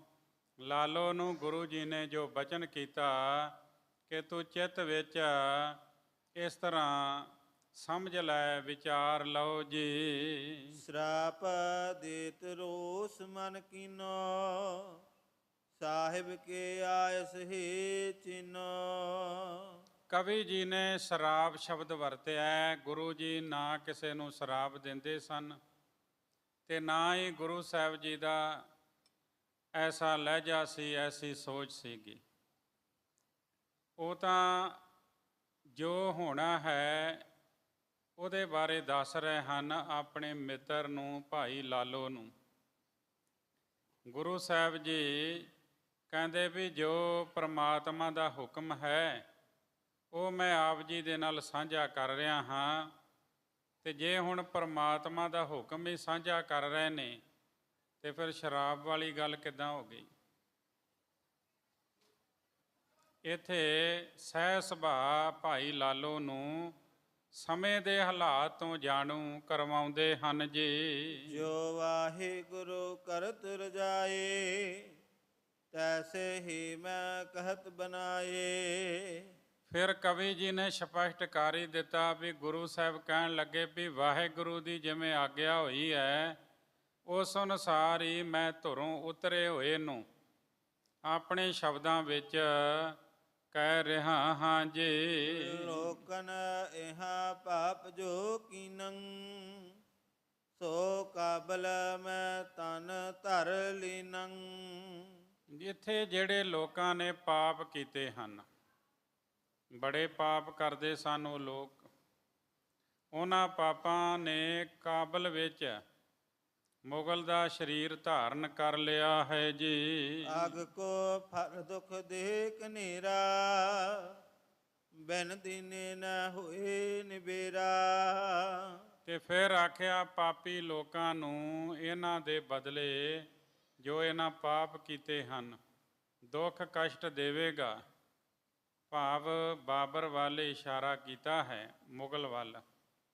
ਬਿਨਾਂ ਦੰਡ ਮਿਲਿਆ ਇਹ ਨਿਬੇੜਾ ਨਹੀਂ ਹੋ ਸਕਦਾ। ਜੋ ਪਾਪ ਕੀਤੇ ਨੇ ਉਹਦੀ ਸਜ਼ਾ ਮਿਲ ਕੇ ਰਹਿਣੀ ਹੈ ਜੀ। ਮੁਗਲ ਰੂਪ ਧਰ ਆਵੇ, ਮੰਗ ਹੈ ਬਲ ਸੋ ਦਾਨ। ਬਾਬਰ ਮੁਗਲ ਰੂਪ ਧਾਰਨ ਕਰਕੇ ਆਵੇਗਾ ਤੇ ਸ਼ਕਤੀ ਦੇ ਜ਼ੋਰ ਨਾਲ ਪਾਪੀ ਪਠਾਣਾਂ ਦੀ ਲੁੱਟ ਘਸੁੱਟ ਕਰੇਗਾ। ਉਹ ਹਕੂਮਤ ਦਾ ਦਾਨ ਮੰਗੇਗਾ। ਜਿੱਦਾਂ ਕੋਈ ਬਰਾਤ ਲੈ ਕੇ ਆਵੇ ਉਸ ਵੇਲੇ ਬੱਚੀ ਦਾ ਪਿਓ ਜਿਹੜਾ ਉਹ ਕੰਨਿਆ ਦਾਨ ਕਰਦਾ ਹੈ। ਇਸ ਤਰ੍ਹਾਂ ਹੁਣ ਬਾਬਲ ਆ ਰਿਹਾ ਪਾਪ ਦੀ ਜੰਝ ਲੈ ਕੇ ਤੇ ਉਹ ਦਾਨ ਕਿਹੜਾ ਮੰਗ ਰਿਹਾ? ਕਹਿੰਦਾ ਹਕੂਮਤ ਦਾ ਦਾਨ ਦੇ ਦਿਓ। ਭਾਵ ਰਾਜ ਮੇਰੇ ਹੱਥ ਦੇ ਦਿਓ।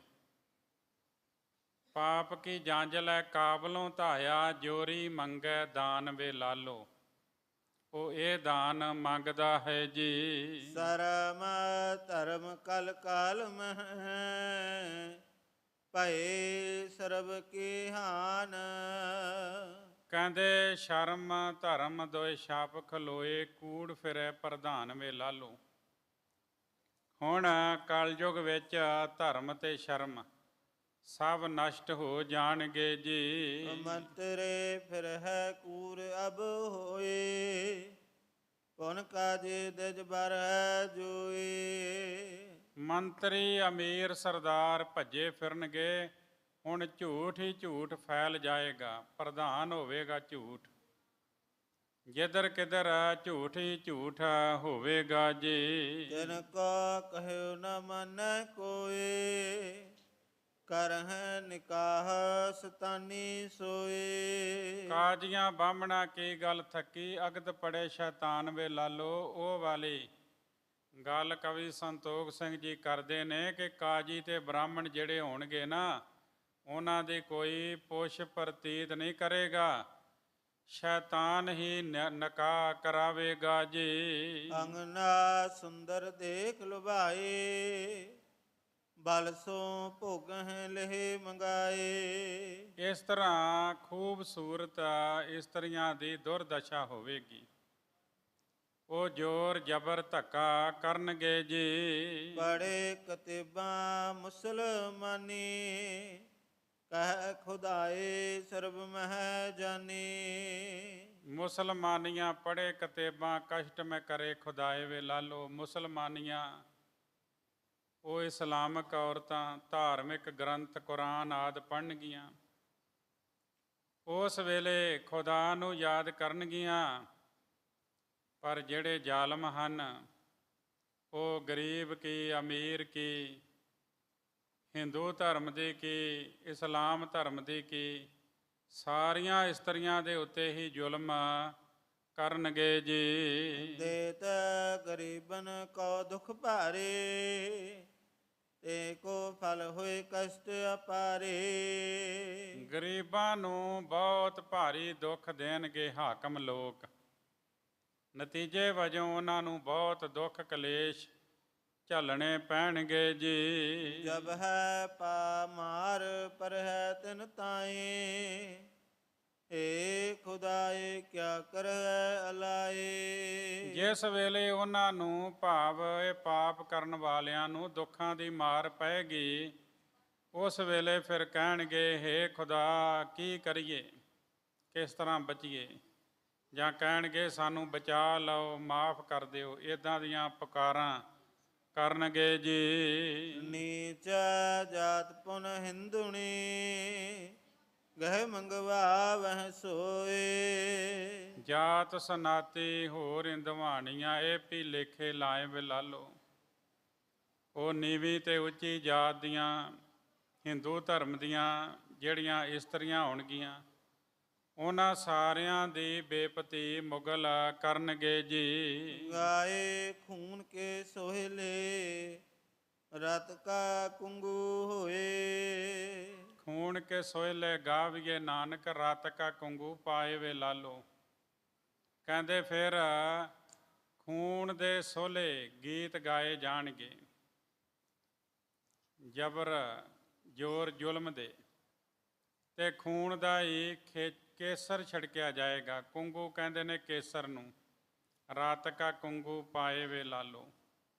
ਤੇ ਖੂਨ ਦੇ ਗੀਤ ਗਾਉਣਗੇ, ਖੂਨ ਦੇ ਸੋਹਲੇ ਗਾਉਣਗੇ ਜੀ। ਲਾਲੋ ਬੈਠੋ ਹੁਤੋ ਅਗਾਰੇ, ਸੋਨਾ ਬੂਜਨ ਹਿਤ ਗਿਰਾ ਉਚਾਰੇ। ਲਾਲੋ ਜੋ ਗੁਰੂ ਦੇ ਅੱਗੇ ਬੈਠਾ ਸੀ, ਉਸਨੇ ਸੁਣ ਕੇ ਜਾਣਨ ਵਾਸਤੇ ਪੁੱਛਿਆ ਜੀ। ਮੁਗਲੇ ਆਵਹਿ ਕਰਹਿ ਲੜਾਏ, ਜਾਂ ਕੀ ਬ੍ਰਿਥਾ ਕਹੋ ਜਗ ਰਾਏ। ਮੁਗਲ ਆਣ ਕੇ ਜਦੋਂ ਲੜਾਈ ਕਰਨਗੇ, ਉਹ ਸਾਰੀ ਗੱਲ ਜਗਤ ਦੇ ਮਾਲਕ ਗੁਰੂ ਨਾਨਕ ਦੇਵ ਜੀ, ਉਹ ਸਾਰੀ ਗੱਲ ਸਾਨੂੰ ਦੱਸੋ ਜੀ।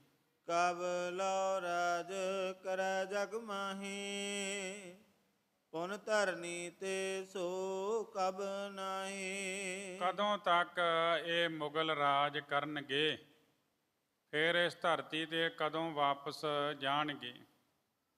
ਇਸ ਤਰ੍ਹਾਂ ਖਾਨ ਮਹਾ ਮਦ ਅੰਧ ਰਹਾਵੈ, ਕਰੀ ਵਗਿਆ ਤਸ ਫਲ ਪਾਵੇਂ। ਕਹਿੰਦੇ ਪਠਾਨ ਜੋ ਜ਼ਿਆਦਾ ਸ਼ਰਾਬ ਵਿੱਚ ਅੰਨੇ ਰਹਿੰਦੇ ਨੇ, ਜਿਵੇਂ ਪਠਾਨਾਂ ਨੇ ਅਪਮਾਨ ਕੀਤਾ ਹੈ, ਉਸੇ ਤਰ੍ਹਾਂ ਦਾ ਫਲ ਭੁਗਤਣਗੇ। ਭਾਈ ਲਾਲੋ ਕੰਨਾਂ ਨਾਲ ਸੁਣ ਕੇ ਗੁਰੂ ਜੀ ਨੇ ਫਿਰ ਜਿਹੜੇ ਸਖਤ ਬਚਨ ਆਖੇ, ਜਿਨ੍ਹਾਂ ਪਠਾਨਾਂ ਬਾਰੇ ਕਥਨ ਕਰਦੇ ਹੋ, ਉਹਨਾਂ ਦਾ ਸਫਾਇਆ ਮੁਗਲ ਕਰ ਦੇਣਗੇ। ਗੁਰੂ ਸਾਹਿਬ ਜੀ ਜੋ ਸ਼ਬਦ ਉਚਾਰਦੇ, ਬੜੇ ਪਿਆਰ ਨਾਲ ਸਰਵਣ ਕਰੋ ਜੀ। ਸਾਹਿਬ ਕੇ ਗੁਣ ਨਾਨਕ ਗਾਵੈ, ਮਾਸਪੁਰੇ ਵਿੱਚ ਆਖ ਮਸੋਲਾ। ਜਿਨ ਉਪਾਏ ਰੰਗ ਰਵਾਏ, ਬੈਠਾ ਵੇਖੈ ਵਖ ਕਿਲਾ। ਸੱਚਾ ਸੋ ਸਾਹਿਬ ਸੱਚ ਤਪਾਵਸ, ਸਚੜਾ ਨਿਆਓ ਕਰੇ ਗੋ ਮਸੋਲਾ। ਕਾਇਆ ਕੱਪੜ ਟੁਕ ਟੁਕ ਹੋਸੇ, ਹਿੰਦੁਸਤਾਨ ਸਮਾਲ ਸੇ ਬੋਲਾ। ਆਵਨ 78 ਜਾਨ 97, ਹੋਰ ਭੇ ਉਠ ਸੇ ਮਰਦ ਕਾ ਚੇਲਾ। ਸੱਚ ਕੀ ਬਾਣੀ ਨਾਨਕ ਆਖੈ, ਸੱਚ ਸੁਣਾਏ ਸੇ ਸੱਚ ਕੇ ਬੇਲਾ।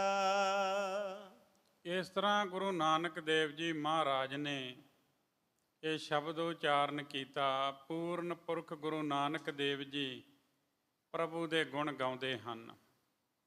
ਸਾਹਿਬ ਕੇ ਗੁਣ ਨਾਨਕ ਗਾਵੇ। ਇਹਨਾਂ ਸਾਰੇ ਪਠਾਨਾਂ ਦੇ ਸਰੀਰ ਤੇ ਆਤਮਾ ਵੱਖ-ਵੱਖ ਹੋ ਜਾਣਗੇ।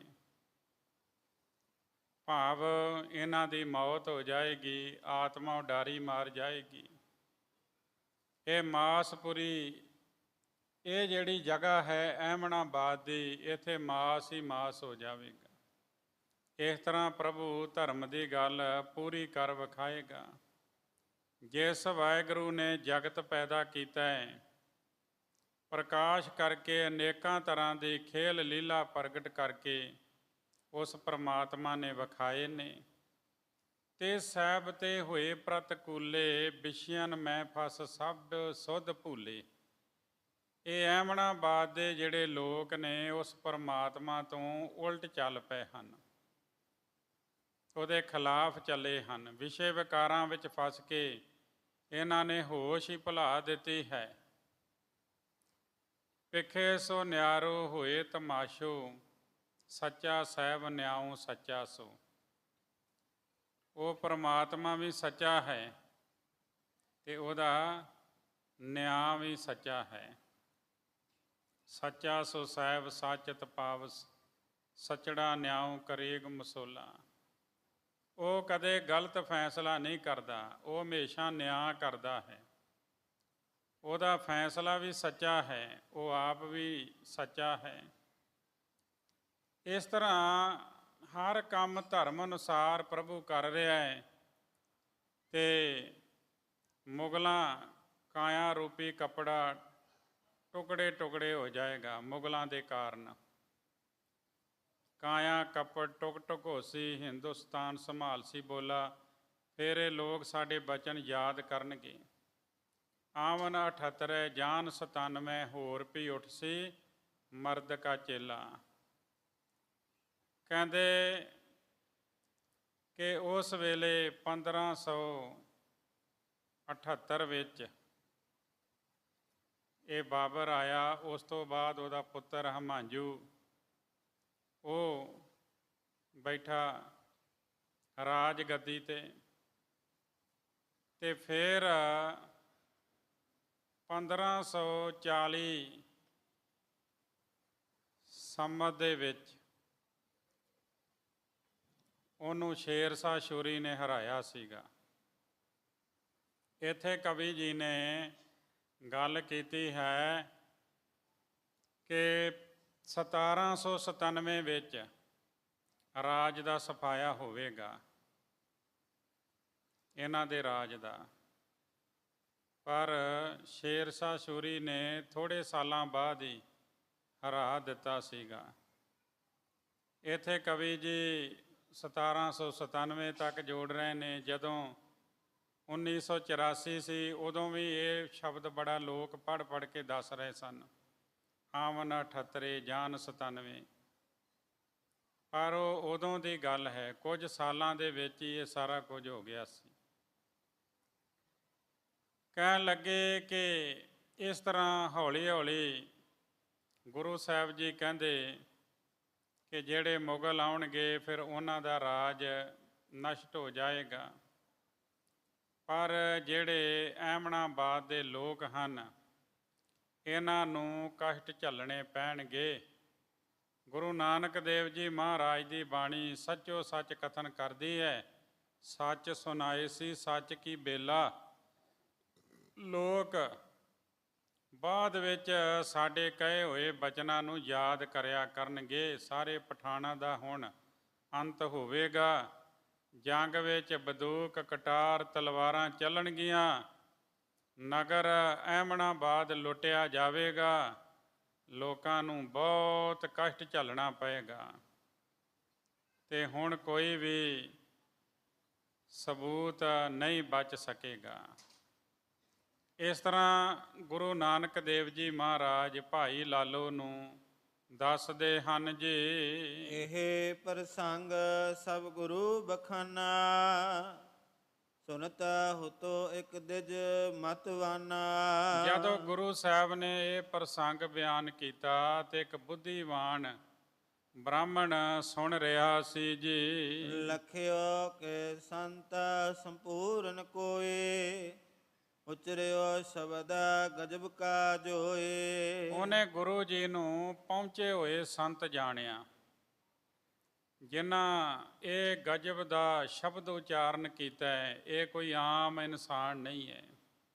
ਇਹ ਰੱਬ ਨਾਲ ਮਿਲਿਆ ਹੋਇਆ ਇਨਸਾਨ ਹੈ, ਇਹ ਸੰਤ ਹੈ, ਇਹ ਮਹਾਪੁਰਸ਼ ਹੈ ਜੀ। ਔਰ ਡਰ ਧਰ ਕੈ ਸਦਨ ਸੁਧਾਰਾ, ਆਨਿਓ ਬਹੁ ਪਕਾਵਨ ਆਹਾਰਾ। ਆਨਿਓ ਬਹੁ ਪਕਵਾਨ ਆਹਾਰਾ, ਉਹ ਆਪਣੇ ਹਿਰਦੇ ਵਿੱਚ ਡਰ ਰੱਖ ਕੇ ਨਗਰ ਵਿੱਚ ਚਲੇ ਗਿਆ, ਆਪਣੇ ਘਰ ਚਲੇ ਗਿਆ, ਖਾਣ ਲਈ ਬਹੁਤ ਸਾਰਾ ਭੋਜਨ ਤਿਆਰ ਕਰਕੇ ਲਿਆਇਆ ਜੀ। ਹੋਏ ਦੀਨ ਧਰ ਦੀਨ ਅਗਾਰੇ, ਹੱਥ ਜੋੜ ਕੇ ਗਿਰਾ ਉਚਾਰੇ। ਨਿਮਰਤਾ ਸਹਿਤ ਗੁਰੂ ਜੀ ਦੇ ਅੱਗੇ ਭੋਜਨ ਰੱਖਿਆ, ਹੱਥ ਜੋੜ ਕੇ ਵਚਨ ਕਰਦਾ ਹੈ ਜੀ। ਇਹੋ ਆਹਾਰ ਦਿਓ ਸੰਤਨ ਖਵਾਏ, ਤ੍ਰਿਪਤੈ ਸਰਬ ਸੁਦਾ ਮਿਟ ਜਾਏ। ਕਹਿਣ ਲੱਗਾ ਕਿ ਇਹ ਜਿਹੜਾ ਭੋਜਨ ਹੈ, ਇਹਨਾਂ ਸਾਧੂਆਂ ਨੂੰ ਸੰਤਾਂ ਨੂੰ ਖਵਾ ਦਿਓ, ਤ੍ਰਿਪਤ ਹੋ ਜਾਣ ਤੇ ਇਹਨਾਂ ਦੀ ਸਾਰੀ ਭੁੱਖ ਮਿਟ ਜਾਵੇ ਜੀ। ਰਾਵਰ ਸ਼ਬਦ ਜੋ ਭਾਖਿਓ ਕੂਰਾ, ਲੁੱਟਨ ਨਗਰ ਖਾਨਨ ਹਿਤਕ ਦੂਰਾ। ਆਪ ਜੀ ਵੱਲੋਂ ਜੋ ਸ਼ਬਦ ਖਾਨਾ ਵੱਲੋਂ ਨਗਰ ਲੁੱਟੇ ਜਾਣ ਬਾਰੇ ਜਿਹੜਾ ਉਚਾਰਿਆ ਗਿਆ ਹੈ, ਉਹਨਾਂ ਦੇ ਨਸ਼ਟ ਹੋਣ ਬਾਰੇ ਜਿਹੜਾ ਕਰੜਾ ਸ਼ਬਦ ਉਚਾਰਿਆ ਹੈ ਜੀ। ਸੋ ਨਿਜ ਬਚਨ ਫੇਰ ਕਰ ਦੀਜੈ, ਮਹਾਪੁਰਖ ਤੁਮ ਕਰੁਣਾ ਕੀਜੈ। ਆਪਣੀ ਕੀਤੀ ਹੋਈ ਭਵਿੱਖ ਬਾਣੀ ਨੂੰ, ਬਚਨਾਂ ਨੂੰ ਵਾਪਸ ਕਰ ਦਿਓ। ਤੁਸੀਂ ਮਹਾਪੁਰਖ ਹੋ, ਤੁਸੀਂ ਦਇਆ ਦੀ ਦ੍ਰਿਸ਼ਟੀ ਕਰੋ ਜੀ। ਚਲ ਆਇਓ ਮੈਂ ਸ਼ਰਨ ਤੁਮਾਰੇ, ਅਬ ਹਮਰੇ ਕੀਜੈ ਰਖਵਾਰੇ। ਮੈਂ ਚੱਲ ਕੇ ਆਪ ਜੀ ਦੀ ਸ਼ਰਨ ਵਿੱਚ ਆਇਆ ਹਾਂ, ਕਿਰਪਾ ਕਰਕੇ ਹੁਣ ਸਾਡੀ ਰੱਖਿਆ ਕਰੋ ਜੀ। ਸ੍ਰੀ ਗੁਰ ਕਾ ਸੁਨੋ ਦਿਜ ਐਸੇ, ਸੰਤ ਬਚਨ ਹੈ ਗਜ ਰਦ ਜੈਸੇ। ਗੁਰੂ ਨਾਨਕ ਦੇਵ ਜੀ ਮਹਾਰਾਜ ਕਹਿਣ ਲੱਗੇ, ਪੰਡਿਤ ਜੀ ਸੁਣੋ, ਸਾਧੂਆਂ ਦੇ, ਸੰਤਾਂ ਦੇ, ਭਗਤਾਂ ਦੇ, ਰੱਬ ਦੇ ਪਿਆਰਿਆਂ ਦੇ ਬਚਨ ਹਾਥੀ ਦੇ ਦੰਦ ਵਾਂਗ ਹਨ ਜੀ। ਏਕ ਬਾਰ ਜੇ ਬਾਹਰ ਨਿਕਾਸੇ, ਪੁਨ ਪ੍ਰਵੇਸ਼ੈ ਨਹਿ ਕਰੇ ਪ੍ਰਯਾਸੇ। ਜਦੋਂ ਹਾਥੀ ਦੇ ਦੰਦ ਵੱਧ ਕੇ ਮੂੰਹ ਚੋਂ ਬਾਹਰ ਆ ਜਾਂਦੇ ਨਾ, ਤੇ ਉਹ ਮੁੜ ਕੇ ਮੂੰਹ ਵਿੱਚ ਨਹੀਂ ਪੈ ਸਕਦੇ। ਇਸ ਤਰ੍ਹਾਂ ਰੱਬ ਦੇ ਪਿਆਰਿਆਂ ਦੇ ਬਚਨ, ਇੱਕ ਵਾਰ ਬਚਨ ਆਖੇ ਗਏ, ਮੁੜ ਯਤਨ ਕੀਤਿਆਂ ਵਾਪਸ ਅੰਦਰ ਨਹੀਂ ਜਾ ਸਕਦੇ ਜੀ। ਖਾਨਨ ਸਭ ਕੋ ਅੰਤ ਹੈ ਬਚੇ, ਨਾ ਇਹ ਥਲ ਕੋਏ। ਸਾਰੇ ਪਠਾਣਾਂ ਦਾ ਅੰਤ ਹੋਣਾ ਹੈ, ਇਸ ਸਥਾਨ ਤੇ ਕੋਈ ਨਹੀਂ ਬਚੇਗਾ ਜੀ। ਬਖਸ਼ਿਓ ਤੂੰ ਅਬ ਜਾਵੇ, ਮਿਲਿਓ ਦੀਨ ਮਨ ਹੋਏ। ਤੂੰ ਮਨ ਵਿੱਚ ਨਿਮਰਤਾ ਰੱਖ ਕੇ ਮਿਲਿਆ, ਇਸ ਲਈ ਹੁਣ ਤੂੰ ਬਖਸ਼ਿਆ ਜਾਵੇਂਗਾ ਜੀ। ਹੇ ਦਿਜਾ ਲਾਲੋ ਮਿਲ ਕੇ ਦੋ, ਕਹੈ ਜੀ ਬਚਨ ਕਰੋ ਅਬ ਸੋ। ਹੇ ਪੰਡਤ ਭਾਈ ਲਾਲੋ ਨਾਲ ਮਿਲ ਕੇ ਤੁਸੀਂ ਦੋਵੇਂ ਜੋ ਅਸੀਂ ਕਹਿੰਦੇ ਆ, ਹੁਣ ਉਸੇ ਤਰ੍ਹਾਂ ਕਰੋ ਜੀ। ਨਿਜਾ ਪਰਿਵਾਰ ਲਿਹੋ ਸੰਗਾਰੇ, ਆਪਣੇ ਸਭੇ ਵਸਤ ਸੰਭਾਰੇ। ਗੁਰੂ ਜੀ ਨੇ ਆਖਿਆ ਵੀ ਜਿੱਦਾਂ ਅਸੀਂ ਕਹਿੰਦੇ ਆ ਨਾ, ਉਦਾਂ ਤੁਸੀਂ ਕਰੋ। ਆਪਣੇ ਪਰਿਵਾਰ ਨੂੰ ਨਾਲ ਲੈ ਲਓ ਤੇ ਆਪਣਾ ਸਾਰਾ ਸਮਾਨ ਸੰਭਾਲ ਲਵੋ ਜੀ। ਚਤਰਾ ਕੋਸ ਪਰ ਅਬ ਤੁਮ ਜਾਏ, ਸ਼ੋਸ਼ਕ ਤੜਾਗ ਪਿਖੋ ਤੇ ਥਾਏ। ਤੁਸੀਂ 4 ਕੋਹ ਤੇ ਜਿਸ ਥਾਂ ਸੁੱਕਾ ਤਲਾਬ ਹੈ ਉਹ ਦਿਖਾਈ ਦੇਵੇਗਾ, ਉੱਥੇ ਚਲੇ ਜਾਓ। ਬੈਠੇ ਰਹੀਏ ਸਹਿਤ ਕੁਟੁੰਬਾ, ਆਪਣੇ ਪਰਿਵਾਰ ਦੇ ਨਾਲ ਉੱਥੇ ਬੈਠੇ ਰਹਿਣਾ। ਪੁਰਕੋ ਸ਼ੋਰੋ ਬਿਨਾ ਬਿਲੰਬਾ, ਬਿਨਾ ਦੇਰੀ ਤੋਂ ਨਗਰ ਨੂੰ ਛੱਡ ਦੇਵੋ ਜੀ। ਹੋਰ ਹੋਤ ਮੁਗਲਨ ਕੀ ਸਨਾ, ਆਏ ਇਹਾ ਲੁਟਹਿ ਸਭ ਐਨਾ। ਸਵੇਰ ਸਾਰ ਮੁਗਲਾਂ ਦੀ ਸੈਨਾ ਨਗਰ ਦੇ ਵਿੱਚ ਪਹੁੰਚ ਜਾਵੇਗੀ ਤੇ ਸਾਰੇ ਘਰ ਘਾਟ ਲੁੱਟ ਲਵੇਗੀ ਜੀ। ਸਭ ਪਠਾਨ ਕੋ ਪਠ ਜਮ ਦੁਆਰੇ, ਤੇ ਅਨ ਬਾਦ ਕਰ ਲਹਿ ਸੰਗਾਰੇ। ਸਾਰੇ ਪਠਾਣਾਂ ਨੂੰ ਮਾਰ ਕੇ ਜਮ ਕੋਲ ਪਹੁੰਚਾ ਦੇਣਗੇ, ਇਸਤਰੀਆਂ ਨੂੰ ਬੰਨ੍ਹ ਕੇ ਨਾਲ ਲੈ ਜਾਣਗੇ। ਜਿਨ੍ਹਾਂ ਦੇ ਗਲਾਂ ਵਿੱਚ ਮੋਤੀਆਂ ਦੀਆਂ ਮਾਲਾ ਸੀ ਨਾ, ਉਹਨਾਂ ਦੇ ਗਲਾਂ ਵਿੱਚੋਂ ਮੋਤੀਆਂ ਦੀਆਂ ਮਾਲਾ ਤੋੜ ਕੇ ਤੇ ਰੱਸੀਆਂ ਪਾ ਦਿੱਤੀਆਂ ਗਈਆਂ ਸਨ। ਕਿਸੇ ਦੇ ਨੱਕ ਵਿੱਚ ਨਕੇਲ ਪਾ ਦਿੱਤੀ ਗਈ ਸੀ। ਕਿਸੇ ਦਾ ਇਸ ਸਮੇਂ ਭਰਾ ਮਰ ਗਿਆ, ਕਿਸੇ ਦਾ ਪੁੱਤਰ ਮਰ ਗਿਆ, ਕਿਸੇ ਦਾ ਪਤੀ ਮਰ ਗਿਆ। ਹਾਹਾਕਾਰ ਮਚ ਗਈ ਸੀ। ਅੱਗੇ ਦਾ ਪ੍ਰਸੰਗ ਆਪਾਂ ਕੱਲ੍ਹ ਸਾਂਝਾ ਕਰਾਂਗੇ। ਹੋਈਆਂ ਬੇਅੰਤ ਭੁੱਲਾਂ ਦੀ ਖਿਮਾ ਫਤਿਹ ਬੁਲਾਓ। ਵਾਹਿਗੁਰੂ ਜੀ ਕਾ ਖਾਲਸਾ, ਵਾਹਿਗੁਰੂ ਜੀ ਕੀ ਫਤਿਹ।